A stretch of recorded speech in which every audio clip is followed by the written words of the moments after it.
have our guest, Cathy. Welcome, Cathy. Thank you, Ivy, and it's great to see you, Dan, as well. My name is Cathy Johannsen, and I represent a company called Live Kaya. And at some point during this, hopefully, we'll get into some information about that. Cathy, it is a pleasure to meet you. I'm going to get to know you along with our audience today as we ask you questions and you answer those. The main purpose of this podcast is to introduce the audience to people that they may never come across in everyday life. And through the experiences and the answers that you share, maybe they're going to hear something for the first time, maybe they hear for the fifth time, but it's something about you that they connect with and that might lead them to take a new action and have a new life. Ultimately, we want to help people live their best life through the experiences and teachings of others. So these questions may sound all over the map, but their purpose is really just to dive deeper and share with them a little more about you. So to start with my first question, if I was a genie and I could grant you one wish, what would be that wish and why? And you can't ask for more wishes. You can't ask to become the wish giver. So what would be the wish that you would ask for? I'm bummed I can't be the wish giver. That would be my ideal place in the world. It would actually be to be pain-free. I had a major neck surgery last year where they actually put 2 rods and 12 screws in my neck. And I have so much more pain than I did pre-surgery. But I'm not at risk for paralyzation. So it was a major trade-off. But I wake up in pain. I go through the entire day with pain. I don't do well with medications. And I'm hoping that it will resolve over time. I wish you that you will experience pain-free one day. And I'm so sorry that you had to go through that, because it does affect you. It does affect anyone emotionally and mentally when they have to deal with pain. Can you share a little bit more about what you have done to make it best for you? I am a big believer in meditation, and I have a series of guided meditations on a little device that actually have binaural beats and music and spoken words. That helps me a ton. I do that every night before bed. If I need a recharge during the day, I'll take a nap and do that. I am all about self-care by necessity and choice. And so, I've really embraced getting my massages. I actually see a chiropractor who works on everything except my neck. They fuse 2 through 7. So it's a major, this is my range of motion now.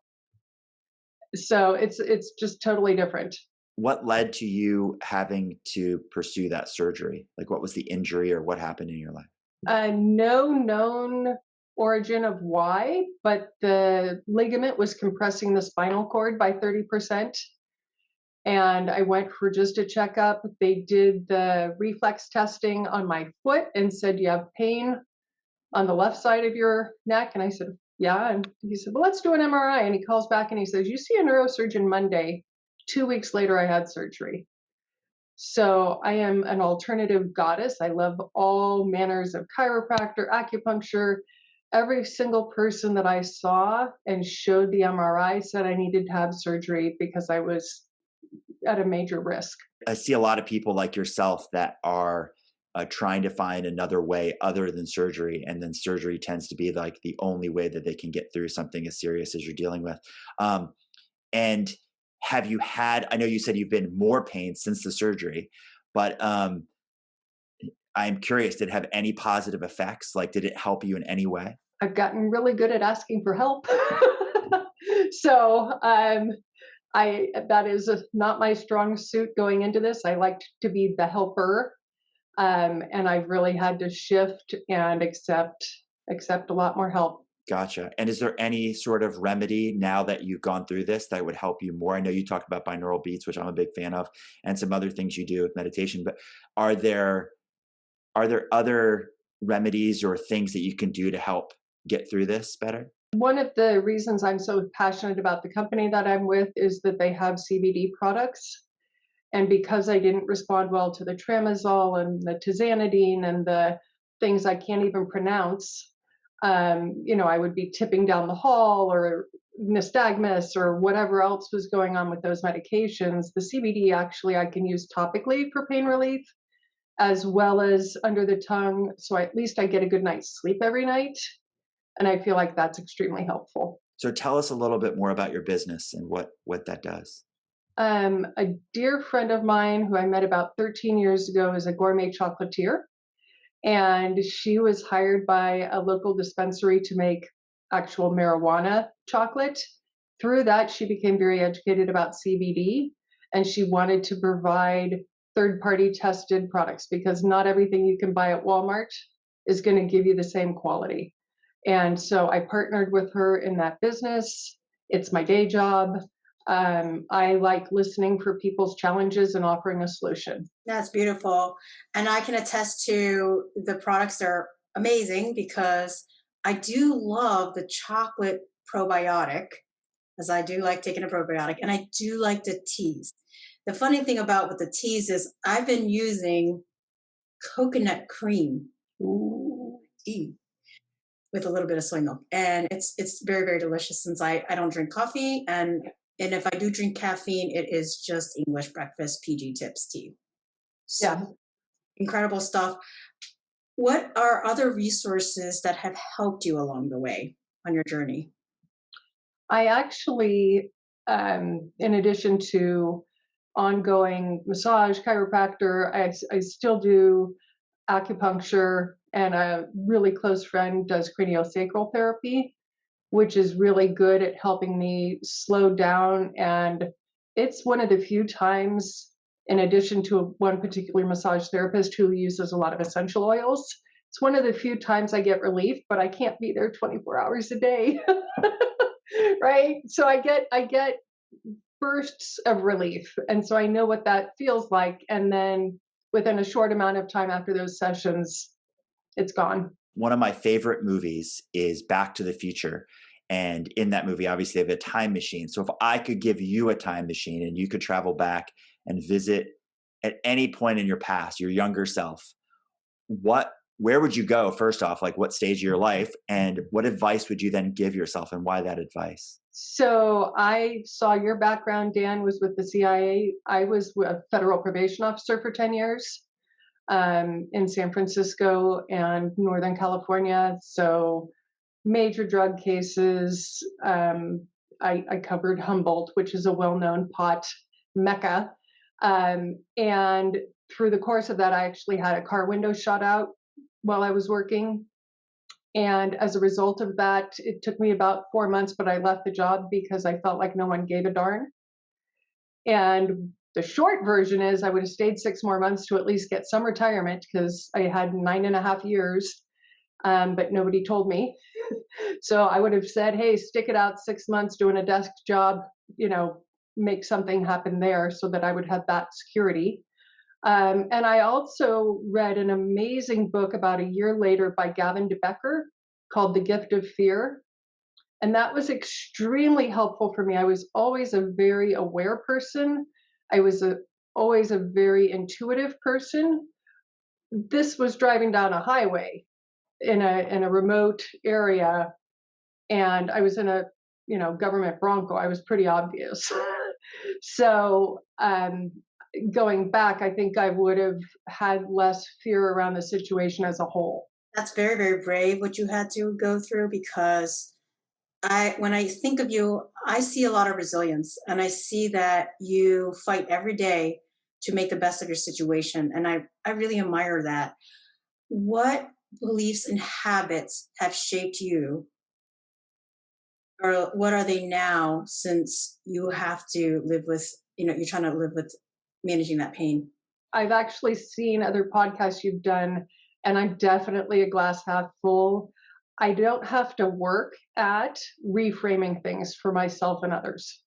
So, whatever the situation, I'm very quick to find the silver lining or the upside or whatever language, exactly, whatever language fits for everyone. Just innately, I don't think about it. I don't have to consider, it just happens. And that I'm very grateful for. I'm very aware of it. I know it's not necessarily the norm for everyone. And I appreciate having that for myself, for my family. Kind of an interesting question, but if you were to be sentenced to life in prison and the warden was nice enough to say, Cathy, I'm going to give you one book, but this is the only book you have for the rest of your life, what book would you bring with you to prison and why that book? Oh, interesting, Dan. um, wow. I am a voracious reader, so that's probably one of the more difficult questions. I I am going to have to take a hard pass. I absolutely cannot. I can't. I read probably 3 or 4 books a week, and each of them is of great value. One that I'm reading currently that I love is about movement and all of the health benefits that come from movement. And that's also something that I'm doing for myself, both some minimal yoga, some minimal Pilates. So being focused on wellness, I think it would have to be a book around that, but I can't choose one. Has there ever been a book that you've gone back, I'm sure there have, but that you've reread or maybe even reread more than twice that you could go, huh, the fact that I went to that book more than once maybe would be a book that I could go, huh, that's something So that I really enjoy. I do love The Compound Effect by Darren Hardy. I, in a prison situation, I don't know that that would be helpful. um, that seems counterproductive in that setting, but it's definitely something I've read multiple times and got a lot of value out of. That's beautiful. And one of the things that not even related to the book, but it's just how you show up in life is how grounded you are, and it's obvious. I can see and sense how aware, intuitive you are, and that you're really sensitive towards other people. And that's one of your strengths, actually. When you're helping people in business, for example, that is how they feel so connected with you. That's how they feel that you really can see them and appreciate them. And along that line, who in your life has made the most impact in you, in your life, and why? Hands down, it's my dad. He passed away about 6 years ago. Um, he was a county probation officer for 40 years. And um, at the time he passed, he was 80 years old. 600 people showed up to his funeral, and some of them he'd only met 2 or 3 months before. He was the most generous, caring, giving, funny person I've ever met. And I'm so grateful that my son has a lot of those characteristics. Um, and so, for example, at a very early age, we would be in our small town community, and people who looked homeless or very down and out would come up and hug him and thank him for the help he had given them. And I unconsciously, for a while, ended up on the same path with the criminology degree, and then was offered a position with his department. He told me to go federal because they had better resources. So, hands down, my dad. And Ivy, I know you're really familiar with bank. He and I had the same bank code. And I think that's why I was so much more connected to him than my mom. My mom was a very structured person. I got a lot of that, but very organized, very structured, very rigid. And my dad was nurturing to the core. Would you now consider your profession to be with the CBD chocolates? Is that your current profession? It is. Okay. And I literally know very little to nothing about CBD. I hear a lot of people tell me that they use it for different purposes, but I've never tried it. I literally know nothing beyond very surface level. So, in your experience in working through this and realizing the benefits to different people for different purposes, what is advice you hear that you're thinking, no, that's not accurate, or like run for the hills, like avoid that? That's somebody misrepresenting something. What's something you can help people avoid regarding CBD? So I think the biggest thing is sourcing. A lot of the products that you can find, and I don't mean to dismiss Walmart, they're an empire, but a lot of the products are grown in not great conditions overseas. And so sourcing is a huge deal. Third party testing to be sure that you're getting the right amount in each dropper, in each bottle, that it's verified. There's no chemicals, toxins in the growing process. Know what you're putting in your body. That's something I've become hyper aware of over the past 8 months following surgery. I eat organic. I'm on a very clean diet. And so it's crucial for me that any company I'm partnered with has those standards. And so I'm happy for people to get wherever they get, but just pay attention to what you're getting, because they'll say hemp seed oil and there's no CBD at all. And it's basically vegetable oil. And there's no value other than being vegetable oil. Oh my goodness, that is good to know because I do care about where my food is sourced from. And when certain things that I take, I like to know that it's third party tested. I like to know the quality of it. That's important to me. And any of you out there, if you love chocolate, you do have to give this a try. And you need to get in touch with Cathy. And I'm not just saying this because I'm trying to promote you, but I'm saying this because I know that it is from a very reliable source, and that's important to me. So that's why. Uh, what is one superpower that you wish you had, and why? I thrive on helping people. And so right now, I'm not yet at 100%. And I think it would just be energy to be present for other people in a way that I was previously, that I'd like to get back to. Um, that's definitely something I miss. I really, um, without criticizing myself, I'm mindful of the fact that I'm not able to do as much. I can't physically help as much as I used to. I can't emotionally, and I do, but that's something that I really miss, is energy overall. Is there something that you wanted to talk about that we haven't asked you yet that but you like to share about yourself or your life? I appreciate the forum and the format of what you're doing. I think something that most people don't know about me is that my husband and I adopted our son at the age of 7 from the foster care system. And I got to be mama bear. And having a background with a government agency gave me a lot of skills that most people don't have. And it was the beginning of me learning to ask for help because it was for him. And so that was a big shift for me. And he's almost 22 at the end of this month. Everything in my life led up to being in the right place to adopt him. That's beautiful. And I am sure he is so grateful to have you as your, his mother. And what a privilege, what an honor it is to be able to raise him. How can our audience get in touch with you online? Probably the easiest thing would be an email. And that's, well, LinkedIn is great. Cathy Johannsen's really easy to find. I pop up when I look for me. So LinkedIn is my best profile. Ivy and I actually just took a course on LinkedIn, so I'm optimized now and feel pretty good about my profile.